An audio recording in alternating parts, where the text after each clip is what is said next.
My oldest son, Danny, was diagnosed with acute lymphocytic leukemia in 1967, the year I started to look into marijuana.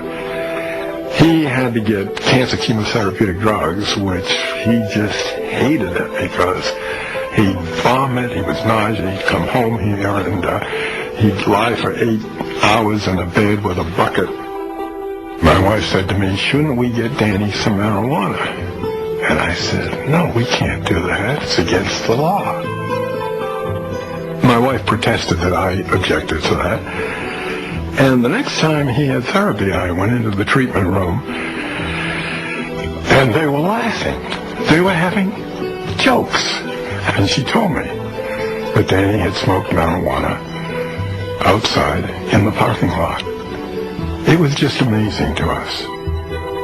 He not only didn't get nausea, he got off the table and he said, looked up at his mother and said, "Hey, can we stop for a sub sandwich on the way home?"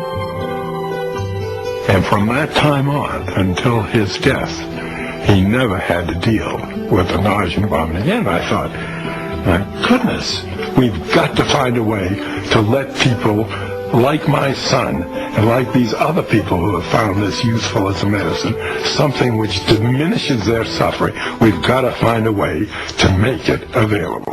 How are you? My name is Stuart Richland. I've been practicing law here in Southern California for about 22 years, and in addition to my broad civil practice, I've been specializing in medical marijuana over the last few years.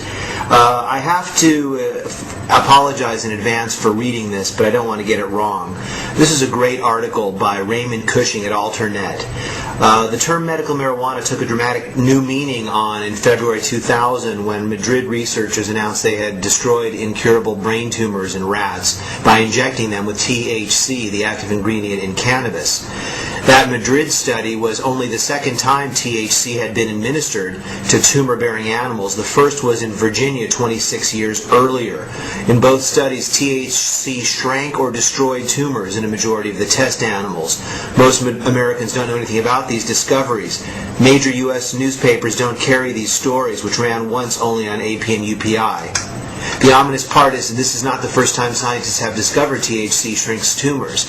In this 1974 Medical College of Virginia study, which was funded by the National Institutes of Health, they were trying to find that immune system was damaged by pot. Instead, they found THC slowed the growth of 3 kinds of cancers, lung and breast, and a virus-induced leukemia. The DEA shut down the Virginia study and all further cannabis tumor research, according to Jack Herer, who reports on this event in his book, The Emperor Wears No Clothes. The Madrid researchers reported in the March issue of Nature Medicine that they injected the brains of 45 rats with cancer cells, with THC, etc. The THC left the rats undamaged. Any of the untreated rats died. The THC-treated rats had amazing remissions of their cancer. Careful MRI analysis of all those tumor-free rats showed no signs of damage related to necrosis, edema, infection, or trauma. They also examined other potential side effects and found none. This is the first time since '74 that THC has been administered to live tumor-bearing animals, even though the early research already confirmed what it could do. This is disgusting.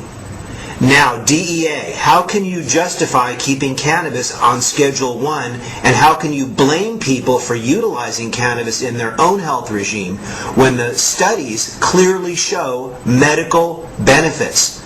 Medical marijuana. Now, Schedule 1 requires that there is no medical use.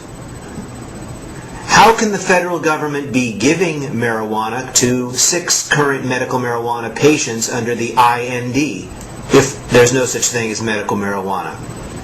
How can the pharmacies of the world stock Marinol, the synthetic equivalent of one of the THC, one of the cannabinoids in pot? If there's no such thing as medical pot, all of those things would be impossible. So therefore, Schedule 1 is illogical, improper, unconstitutional, unscientific, and it must be changed. Thank you so much for touching base with 420 Law Office here in Southern California. I represent patients, co-ops, caregivers, landlords, and doctors with reference to the Compassionate Use Act, California's medical marijuana law.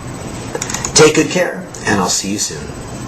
Today I would like to introduce to you the future of renewable energy sources for America and the planet. My friend, the cannabis plant. Cannabis hemp has been used throughout history to make fabrics, rope, and paper. It is completely renewable, easy to propagate, and it produces high yields in almost any environment. Cannabis is the only plant that can support the energy needs of our economy. Did you know that our cars were originally intended to run on a cannabis-based fuel source called ethanol? Henry Ford's original Model T was built from plastics made out of hemp. The vehicle was to run on a hemp-based ethanol fuel, which was grown on Mr. Ford's property. He figured hemp would completely take care of his newly emerging automobile industry. But as the Industrial Revolution grew, and new chemicals and mechanical processes became possible, other industries stepped in to dictate what the new resource for the 20th century would be. The Rockefellers worked hard to establish relationships with Middle Eastern oil monarchies, smudging the dream of ethanol. Combined with the DuPont's new chemical processes to create plastics from oil, paper from wood, and a new type of synthetic rope called nylon. And in 1938, by request of big oil companies such as the DuPonts and the Rockefellers, cannabis was outlawed in the United States. We now live in the outcome of the Industrial Revolution, and our machines have become reliant on oil. Now we have to reconfigure our world, or slip into darkness. Oil is an economy based on death. Its pursuit has caused nothing but wars and inequities, for the oil industry harvests the ancient remains of dead animals, while a fuel economy based on growing cannabis is one of life and creation. The situation our world is in because of oil is absurd. Join me in the new revolution of the 21st century. Legalize cannabis and create a new era of peace, prosperity, and renewable energy. There are more than 60 therapeutic compounds in cannabis.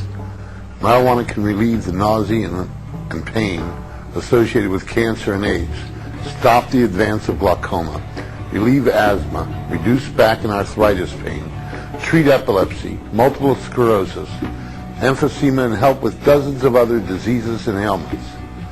With the closing of the cannabis buyers clubs, the only way for the seriously ill to get their legal marijuana is if they grow it for themselves, or their legal designated caregivers grow it for them. In addition to saving lives, marijuana also saves eyesight. 14% of all blindness in America is caused by glaucoma. Cannabis smoking won't cure glaucoma, but it will stop the advance of this sight-stealing ailment for 90% of America's 2.5 million glaucoma victims. And marijuana has none of the toxic side effects of the less effective, poisonous pharmaceutical glaucoma drops. Hi, I'm George Clayton Johnson, science fiction writer. Doctors tell us that stress and anxiety are at the root of almost every disease. Marijuana lowers anxiety and reduces stress better than alcohol or tobacco, with none of the adverse effects. I've used marijuana almost every day for that purpose for more than 30 years without a negative reaction, and many positive ones. If your doctor agrees with mine that the use of marijuana may be helpful in your case, you can grow it for your own use under California law, Proposition 215. Gather top quality seeds and plant them in any open space, such as your backyard. Marijuana doesn't need any special fertilizers and can grow in almost any soil. Water your seedlings regularly and give them love and attention. As the plants grow, separate out the male plants so that they don't fertilize the females. This will produce the highest quality medicinal marijuana.